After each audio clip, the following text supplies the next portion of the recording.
আমার মনে হয় যে আমাদের দেশের আসলে নীতিমালাটা আরেকটু স্পষ্ট হওয়া প্রয়োজন। গোল্ডের কিভাবে আসবে? বাজুসের নেতৃত্বে সত্যি কথা আমার খুবই ভাল লাগছে। আমার জুয়েলারি ব্যবসা অ্যাকচুয়ালি ১ বছর আ স এবং কয়েক মাস হলো মাত্র। আমি মনে করি যে এই সেক্টরে দেওয়ার মতো অনেক কিছুই এখনো আছে। এই সেক্টরের আ নীতিমালা প্রণয়ন অত্যন্ত জরুরি। আমি প্রথমত বাজুসের পক্ষ থেকে সরকারের বিভিন্ন সংস্থার সাথে বসে আ আমাদের স্বর্ণ নীতিমালা নিয়ে ব্যাপক কাজ করার সুযোগ আছে। আমি সেই বিষয়টাকে অগ্রাধিকার দিব।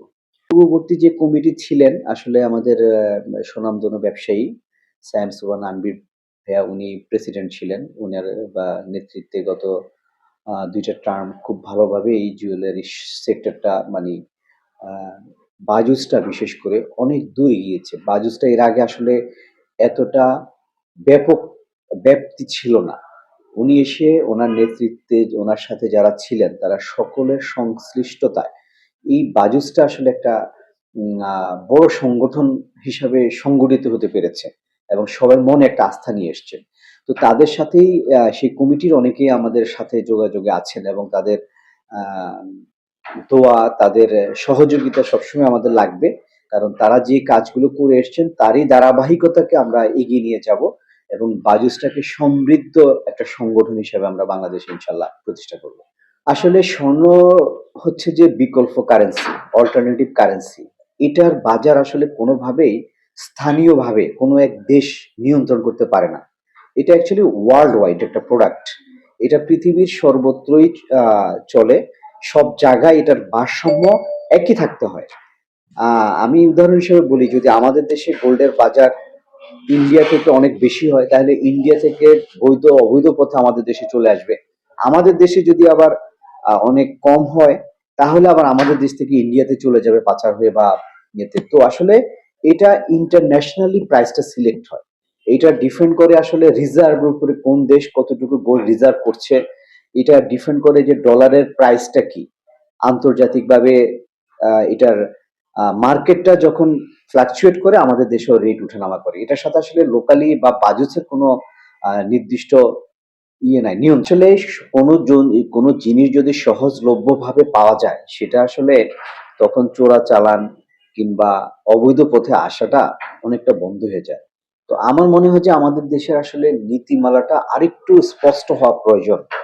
গোল্ডের কিভাবে আসবে? আসলে গোল্ড তো আমাদের দেশে এবং পৃথিবীর সব জায়গায় একটা প্রচলিত জিনিস। আমাদের দেশেও প্রচুর বিক্রি হচ্ছে।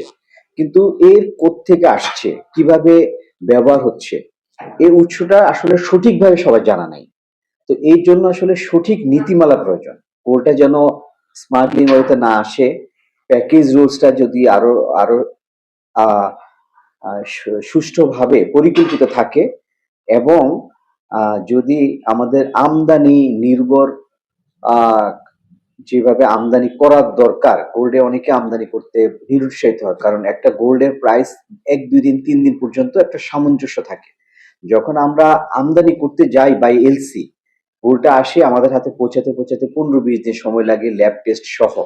এতে করে যেটা হয় যে বাজারটা তখন ঠিক থাকে না। সরকারের কাছে আমরা বাজেটের পক্ষ থেকে এই মুহূর্তে চাইবো যে আসলে আমরা বাংলাদেশ ব্যাংকের গভর্নরের সাথে বসে এনবিআর এর চেয়ারম্যানের সাথে বসে কিংবা এই বাণিজ্য মন্ত্রণালয় এই সংগঠনের সাথে বসে আমরা চাই যে গোল্ডের নীতিমালাটা পরিশুদ্ধভাবে করা হোক।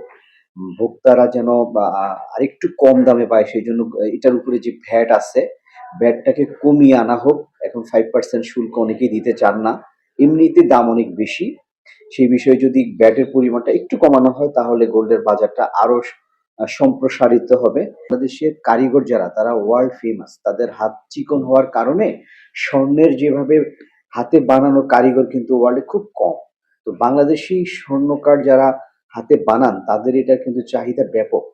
তো আমাদের এই সেক্টরটা যদি আমাদের যে পূর্বের প্রেসিডেন্ট রিফাইনারি করেছেন সেই রিফাইনারিকে যদি আমরা সাকসেসফুলি এই দেশে চালু করতে পারি তাহলে ছোট ছোট অনেক ইন্ডাস্ট্রি দেশে গড়ে উঠবে। আমরা সবসময় নতুনদেরকে ওয়েলকাম জানাবো। নতুন যারা উদ্যোক্তা হিসেবে আসতে চান, গোল্ডের বাজার তো আসলে ইন্টারন্যাশনাল অনুযায়ী ফিক্স হয়। এখন আসলে এখানে ক্যাপিটালের ব্যাপার আছে। এখানে আসলে আম উম গোল্ডের ব্যাপ্তি আসলে অনেক বড়। তো যদি নতুন উদ্যোক্তা আসে আমরা সবসময় ওয়েলকাম। বাজুসের যদি কোনো সহযোগিতা লাগে, কোনো পরামর্শ লাগে, আমরা বাজুসের পক্ষ থেকে এবং ব্যক্তিগত পক্ষ থেকে আমি আ নতুনদের সবসময় অভিনন্দন জানাবো এবং তাদেরকে সহযোগিতার জন্য আমাদের দরজা সবসময় খোলা।